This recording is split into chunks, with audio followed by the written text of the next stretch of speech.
Welcome into Boxing Scene Today here at the ProBox TV studios. Well, Turki Al-Sheikh, we know about his ability to make big fights in boxing, but as they always say in the promotion business, can't make them fight. Recently came out with a policy where he doesn't want, quote, Tom and Jerry fights. Well, how do you deal with that when you're dealing with fighters at the elite level? Jimmy Smith alongside the champs, Chris Algieri, Paulie Malignaggi, also coach Robert Garcia. Let me read the tweet itself. From this point on, I don't want to see any more Tom and Jerry type boxing matches where one fighter is running around the ring and the other is chasing him. We can no longer support these kinds of fights with reality season and the ring. You want to support fighters who leave it all in the ring and fight with heart and pride. Robert, let me start with you. You were there at the Times Square card. What Turki tweeted a thinly veiled shot at the fighters there. What's your thought about what he had to say and the message it sends to the fighters? Look, it's something nice to hear because us, as trainers, as boxing fans, the boxing world is thinking, man, we're gonna get nothing but action-packed fights. We're gonna get nothing but great fights. But you have a big card next month where you have Shakur who's gonna be fighting. We don't know how he's gonna fight against Cepeda, but because all that bad things said about him about running and running. Now he's gonna fight against Cepeda, who is going to be right on him. It's gonna be pressuring him. It's gonna be so we don't know what's gonna happen there. So I like the idea, but can he really pull it off? It's gonna be hard. Here's the difficulty. Paulie, let me start with you. I tell fighters all the time, when I was training fighters in MMA, I said, the guys who go, I want to be exciting every time I go out there. Want to be exciting, want to be a world champion. Because it just the idea that the blood and guts wars, we see that in club fights at the elite level, it's tough. Well, I'm going to push back a little bit on Please. Coach Garcia. There is a difference with running and boxing. So I think where Turki Al-Sheikh had enough of it is in seeing the recent fights with Canelo and Skull and Devin Haney. That was running. That wasn't boxing. That was running. I mean, you're boxing, but that was literally running. You're not now you're totally sacrificing entertainment. People used to give Mayweather slack for running. No, he was boxing because there was moments where he'd step out of range and then he actually started walking you down. Even Pernell Whitaker, if you look on back in the day, there's many moments where Whitaker starts walking you down because he's playing a psychology role. He's not a pressure fighter, but he's looking to mentally push you back so that he gets rest a little bit when you feel under pressure, under duress. Shakur Stevenson does the same thing. He's not a runner. He'll box you on the outside. He'll move when he needs to, but he holds his position, and sometimes he'll walk you down in spots. He doesn't necessarily walk you down to make contact. Sometimes he'll walk you down just to give you the impression that you need to step back, and that also allows him to dictate the pace a little bit, and then he'll step back, step in, whatever. That's boxing. As long as there is an understanding and of the difference between running and boxing, I don't have a problem with it because I think Turki Al-Sheikh has wanted to make, at least the intention has been to make really good fights. The intention has been there. Now, we know already in boxing, even when the intention is good, sometimes it just happens. And for me, that weekend, personally, the Times Square card, I don't have a problem with it. It ended up being the way it was, But on paper, that Times Square card to me looked good, so there was no problem for me with the Times Square card. Canelo and Skull, I had a problem with. Exactly. I agree with you, champ. Yeah. I agree with you, champ, 100%. But if we go back to styles, Shakur against De Los Santos. De Los Santos, yeah. It wasn't good. Yeah. It didn't look good on him. It didn't. So now he's got another style that's going to come forward, that's going to keep coming. So we don't know what Shakur's going to do. We really don't know. Yeah, and the issue there is when there's a lot of pressure and you have delicate hands, because I experienced and suffer with chronic hand injuries in my career. What happens is the pressure fighter forces you to throw more punches, and that, you're on a budget. When you have hand problems, you're on a budget. You throw a certain amount of punches, your hands start to feel it, so a boxer with bad hands, who is a technical boxer, has like a clock in his hand. I can't say I was counting the punches I was throwing, but I was also keenly aware of, throwing the correct amount of punches to where I don't go overboard, where then I set a pace or I allow the pace to go to a place where my hand's not going to last. I think Shakur is there too. But like I said, he steps in, he steps out. Zepeda's only way to fight this fight is go all out pressure. But remember, there's different ways to offset pressure. You're feinting, you're countering, you're shooting shots. A guy gets hit with enough counters, he starts not being first anymore. Once he's not being first, you can start being first. Then you walk him down in those spots. Then, of course, he's going to go back to doing what he naturally does and walks you back down. But again, I will refer to guys like Mayweather and Pernell Whitaker. There are plenty of moments in their fights where there's spots of them walking guys down. That's boxing. You mix it. Even if you're naturally a counterpuncher, you know how to mix it where you bring the fight and you go away from the fight. What Skull and Haney did was running, and I think Turki Al-Ashik got sick and tired of people taking advantage of his generous paydays. And I don't have a problem with that. I don't have a problem with that because I personally, if you're getting paid that much money, dude, I don't want to see you just try to last into another payday because that's what they're doing. These guys are fighting, Haney especially was trying to fight to last into another payday. Granted, he came off the Ryan Garcia fight, it's more forgivable. Skull was absolutely deplorable, dude, but that fight shouldn't have been made in the first place anyway. I'm looking at it a little differently. I got a different spin on it. So you take my pushback and you raise another pushback. I'm sniping from a third position. I think. Okay. Just as I'm listening, both you brilliant guys speak about this. I'm looking at this as a pendulum swing in terms of Turki Al-Ashik. Listen, he listens. He listens to what's out there. He listens to what people are saying. You know, he pushed this big card. People didn't like it. He was upset about that. Now he comes with this. I think we're seeing a big pendulum swing because Andre Ward used to talk about, don't worry about the crowd, fight your fight, go out there and win, don't get hit, extend your career, be a world champion, those kind of things. So are we going to have young guys who are going to be like, listen, I really got to show out now, and they're not going to be their best version, and we're not going to get the best version. Yeah, the fights will be exciting, but we're not going to get the highest level. We're not going to get Bivol better BF. Those guys, they weren't fighting to be exciting. They weren't fighting, but the fight was awesome because it was very highly skilled. This younger generation, is that going to affect them down the line? They're like, well, I got to be exciting. I don't need to be. I don't necessarily need to win. What if you're Turki Al-Ashik, you know, I know Vegas has a mandatory standard size ring, but Riyadh doesn't. I mean, what if you make the ring smaller? You know, make them 18 by 18 or something. I can remember. But also, wait, real quick. Let me just finish. I don't like the idea of promoters pushing that idea because you get guys that may like, oh, that's not my style. I don't want to go fight for them now. Like, am I going to not get recognized? I know I changed my style because. But you can box in a smaller ring too. You can absolutely because boxing is pushing guys back and knowing how to step I'm not back. saying about the ring thing. I was bypassing the ring. I was talking about just in general with the promoter being like, no, we're going to only push guys who are going to fight really hard. It's like, well, that's not. I don't love that. I've said this before. I would like the refs to be a little more pushy on making proactive. Be proactive on. Hey guys, come on, a little more action. I don't like that because the ref can't understand the too many refs don't understand the boxing dynamics. Boxing dynamics. Does the ref not understand it more than a promoter? I mean, the promoter a lot of times. Promoter, then you're just looking at entertainment. Yeah, then you're not looking at the nuances of the sport. It's not as simple as, hey guys, start throwing punches. Yeah. You know what I mean? It's not as simple as that. Of course, I get it from the referee point of view, but I don't think it's as simple as that. Plus, then you're gonna start getting referees that interject themselves way too much, and then you want to kick them in the ass and get them out of the ring. You know, you start getting you go down another rabbit hole that you don't want to deal with. But with the reason I said smaller ring is because, you know, it forces more action in general. You can still box, like I said, if you're properly boxing.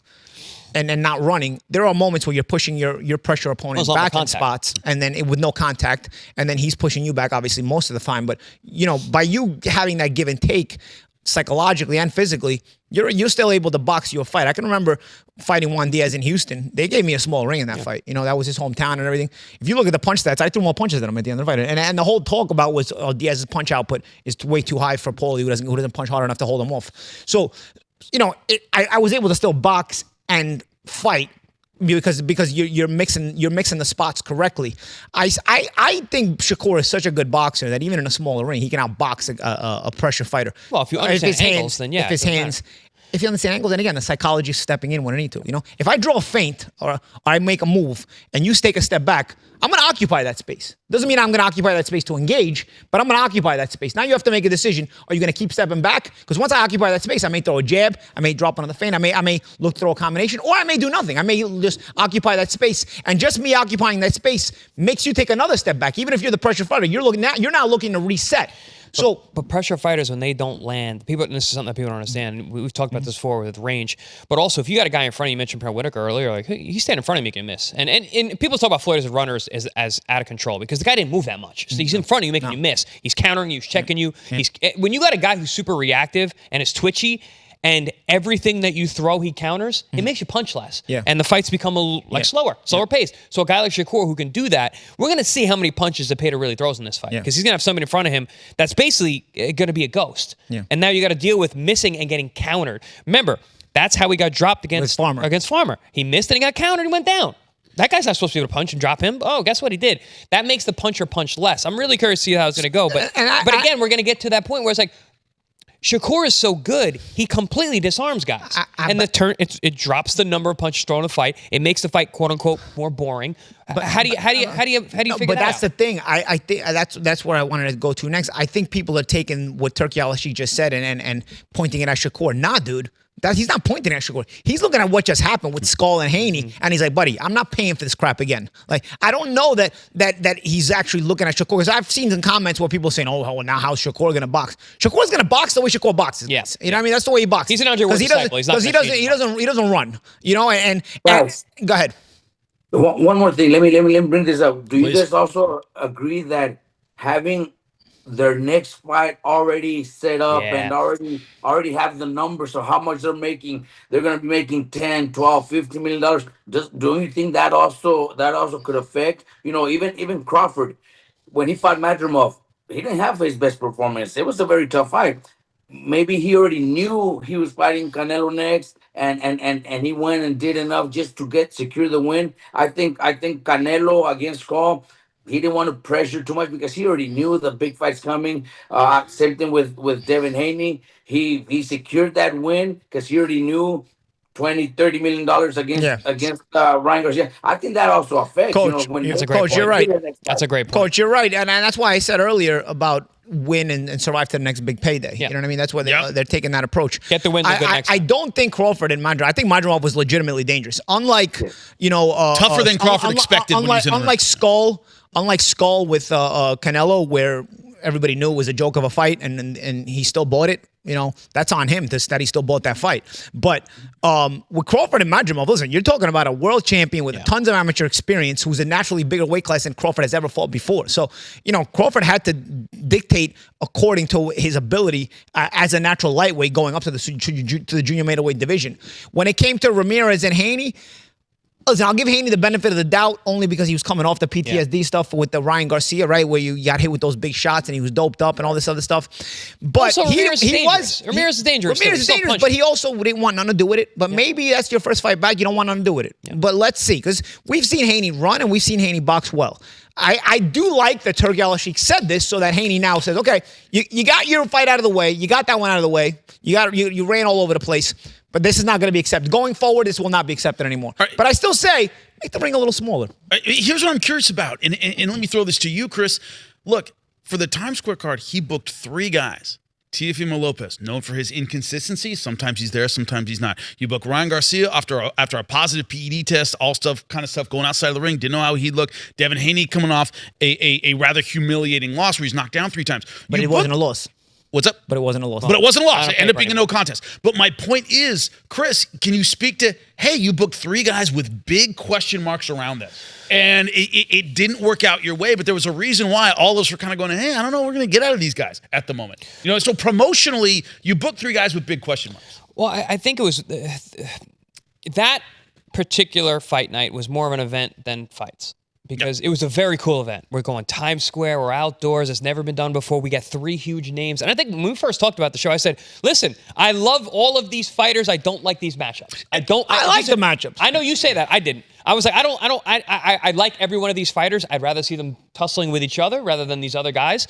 Teofimo and Barbosa, I just had a good inkling that was not going to be a very entertaining fight. Meanwhile, that was probably the most entertaining fight of the night. And you got Devin, and I've said this before about Devin stylistically. A guy like him being out of the ring hurts more than a puncher.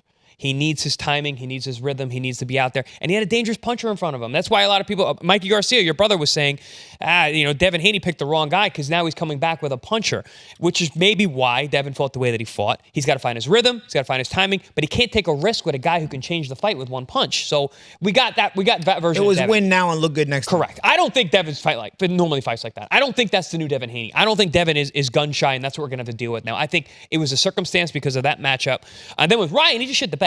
Ryan and Rolly's, which I thought was actually a good matchup. I thought that was going to be a really fun fight. Just didn't pan Well, out. Rolly showed up. Rolly showed up. Yeah, showed up super disciplined. And Even Teo showed up. He boxed. He didn't run. No, Teo looked very good. Teo was the talent of the night. As long as we understand the difference between running and boxing, we're good here. I like what Turkey's saying. No, I do too, but it's a very nuanced idea, and there's a lot of ways to take it. That's when you make a blanket statement, there's going to be a lot of interpretations. I think ultimately we all agree it's a good thing. We want the best fights. We want guys to go for it. We don't want guys to sit on their laurels and go, "Oh, I got 10 million down. If I get past this guy, no. Go fight this guy. Go win. Be a fighter, and be a warrior to a degree, that makes you successful. But at the end of the day, you know, with that particular event. The fights just didn't work out. I agree with you. It wasn't a bad card. They didn't pan out to be exciting fights. It happens. It is from a promotional perspective. I want to throw this to you, Robert. The promoter came out and said this. I don't want fights that are boring. We're not going to have those anymore. Is he going to have to be a little bit more proactive in terms of, hey, if I don't see an exciting fight, you're not getting this next big one? Right? Either going in the back and going, hey, look, if it's not entertaining enough. Or how about not getting this decision? Right, exactly. That's what's really scary. Right. This idea that I'm not giving you this second fight, even if you win this one, but it's not entertaining. Is there a proactiveness in that? Because that's what he can do as the matchmaker, as the promoter. What's your thought, Robert? Well, with the power that he has, he could probably do stuff like that, but it's going to be really hard for a fighter to accept, you know, that, okay, well, if you don't fight the way I want you to fight, then you're going to get paid half of your purse or something like that. It's going to be hard to get the fighters to agree. I think just telling them and making sure that they know that, you know, that he wants to see a little more action, a little bit better fights. The fighters are going to know. Pick the right fights, you know, pick the right opponents that are going to make you fight, that are going to make you get into a better fight, you know. He's got to do something like that. I don't think it's going to be that easy to just say, okay, well, if you don't perform the way I want you to perform, you won't get paid, or I'll pay you half. It's going to be really hard. I don't think he could get away with that. But with the power that they have, man, the money that they're putting up, you never know. What about the commission's not going to allow that, but they can keep it from getting that next fight. But what about the opposite now? Performance bonus. We're looking at the UFC model. Yes. They were saying, looking at that. What if you have fight of the night? Yes. Boom, bang. There's 50K. You know, whatever. Just like UFC does. Yeah. They're talking about using the UFC model for boxing. Instead of punishing the guys who don't perform, why don't you reward the ones who do? Yeah, and I'll tell you another thing. I'll tell you another thing too. We're here on a network, Pro Box TV, right here. Good fighters and great fights. We've kind of always had this motto that Turki Al-Sheikh just talked about now, where I don't want these runners. We've kind of always had it from the start. Obviously, on a kind smaller, of, we literally say no runners or holders. Yeah. You have to on a smaller scale. We've always maintained that. Now, this is why when Turki Al-Sheikh said what he said, I can believe in it and I can vibe with it because we've done this. It doesn't mean every single fight we've had is super balls to the wall exciting. But it does set a standard enough to where the majority of our fights are exactly what the fans want. So you set a standard by saying this. Turki Al-Sheikh is setting a standard by saying this going forward. It doesn't mean every single fight has to be exciting. I think this past weekend, you know, we had solid fights in San Antonio, but they weren't, you know, it's not one of our strongest cards. Like some of the other super exciting balls to the wall type of fights, upsets, or guys going toe to toe, this other stuff. But a lot of our fights do. So when you set that standard, you do increase the likeliness of these fights turning into this as well. But champ, we're sub-championship level. It's different. So it's hungrier, you're saying? It's hungrier. You have more to lose. You don't have. You don't got silk sheets on our Pro Box. Well, okay. So I'll tell you what. Then Turkey, if you fight like that, you're not invited back. That's it. That's what he can say. Then you can stay home in your silk sheets. But now you gotta pay the bills. You gotta pay the bills in a different way. It's the way it goes. But we like what Turki Al-Sheikh is doing. As you said, trying to change the culture, Paulie, put it out there what is acceptable under his banner. We'll see if it pays off. Jimmy Smith alongside the champs, Chris Algieri, Paulie Malignaggi, Coach Robert Garcia. Thank you so much. Boxing Scene Today. As it makes news, you'll see it right here. Tune in, find out why millions are watching. Canelo's skull was on him, though. He made that fight. That's true.